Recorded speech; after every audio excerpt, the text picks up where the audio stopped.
I'm a restless man, living wild and free.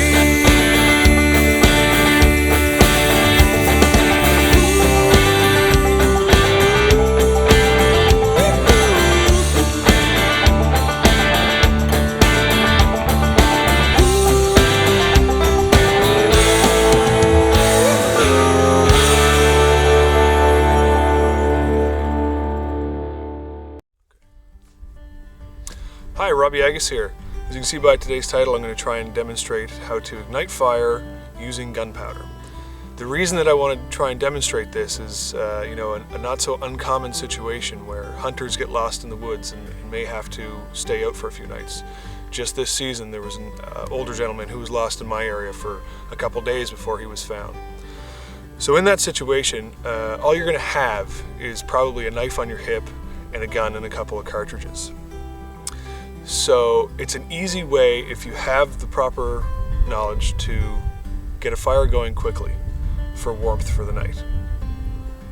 So before we actually start the fire, we should talk fire safety. The usual thing, you want to make sure you dig a pit that's slightly bigger than the fire you're going to have. You want to dig right down to dirt. You don't want any organic material. You want to dig right through that. And you want to stay away from overhanging combustibles, tree branches and the like. And I always like to pay attention to grass that's nearby, any dry grass.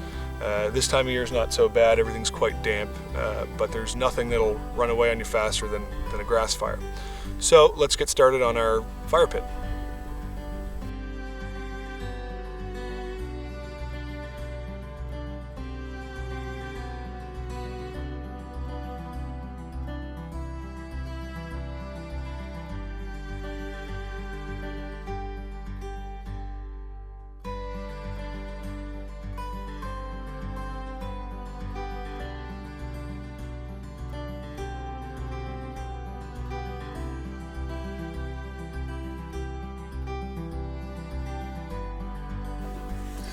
So here's some common calibers that you may find yourself out hunting with. You've got a 30-30, this is an old 303, 12 gauge shotgun, and maybe if you're going for some rabbit or something, or I don't know, some sort of pest, you're shooting 22 long rifle. So I'm going to demonstrate how to get the gunpowder out of each one of these different cartridges. Obviously the easiest one being the 12 gauge. You can simply just cut around the top here, get your shot out, and then behind the wad, which you can probably see, is your gunpowder down the bottom here. The 303, what I did with this, I found that simply pushing the tip against something hard and almost trying to bend the bullet at the crimp there was enough to soften up the crimp on the projectile to the point, this one I already did, to the point where you can just slide the projectile out, and then in there you've got your gunpowder. 22 long rifle, you may have to beat this with a rock, and this one I haven't actually tried yet, so you'll be learning that one with me. And the 30-30, this projectile is in here quite good. So what I'm going to do is I'm going to actually have to hit this with a rock several times to loosen up the crimp. You can see I've already started a little bit, and it is to the point where it turns now. And then I'll get the projectile out, and we'll get our gunpowder. So let's start with the 12 gauge. It's going to be the easiest one for us to get open. I think what I'm going to do with this one is I'm actually going to cut through the plastic wad. That way it's going to keep the shot contained in what I cut off of the bullet.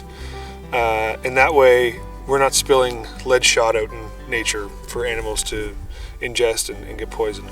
So let's go ahead and do that. You can see, just like that. It's going to cut right through. So there's our shot, still nicely contained. We can put that in our pocket, make sure that we take that out with us.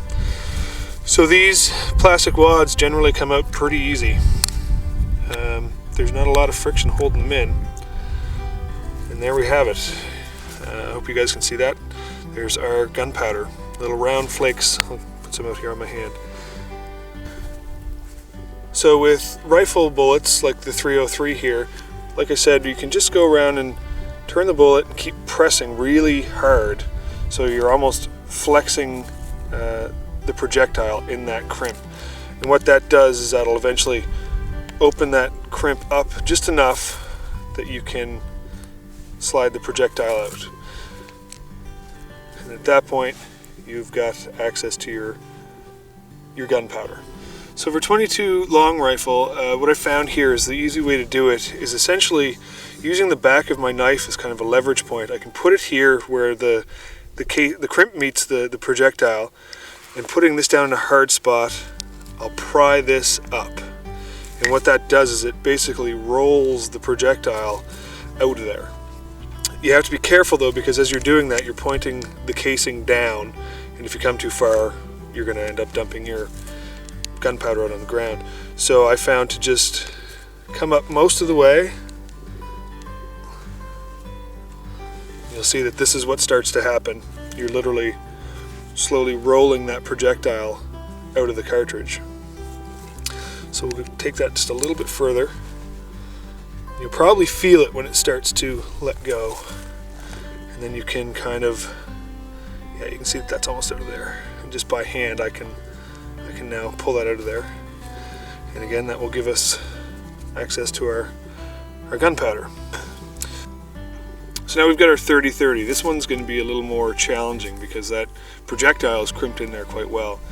And you can see I've already struck it a few times with my knife and got it loosened up. But it's going to take a little more weight, I think, to get that out of there.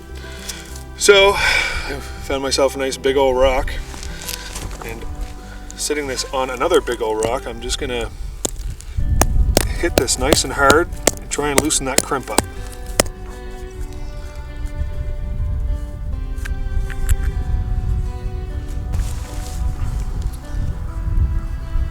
So I'm just going to light up this small pile of gunpowder that we took out of our 30-30 shell.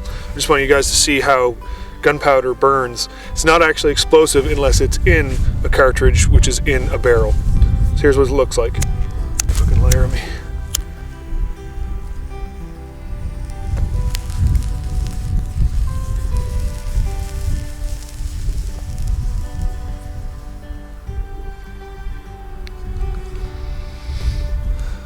So there's the powder from the 303. What I want to demonstrate now is different ignition sources that you might have in this situation. If you're not a smoker, you may not have a lighter on you. So I've got a little magnifying glass here.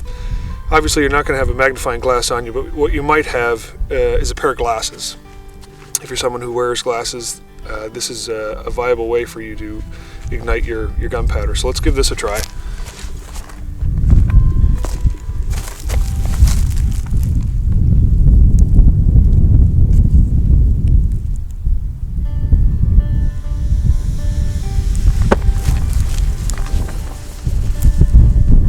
So another option for ignition, and it's the reason that I recommend this type of knife, or at least always carrying a ferro rod on you, is because it has a ferro rod in the handle. This is the Mora Light My Fire knife. It's actually a great blade and comes with a very good fire steel. We've got our shotgun powder out here, and we're going to try using this ferrocenium rod to ignite this powder.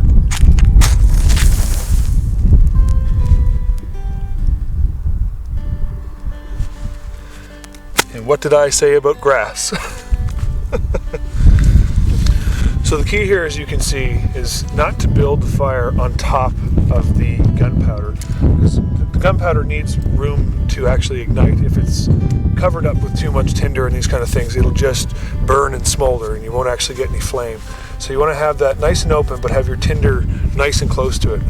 And then for this I'm going to use the magnifying glass, and I'm going to keep that heat from the magnifying glass on that as long as I can to make sure that it erupts into flames.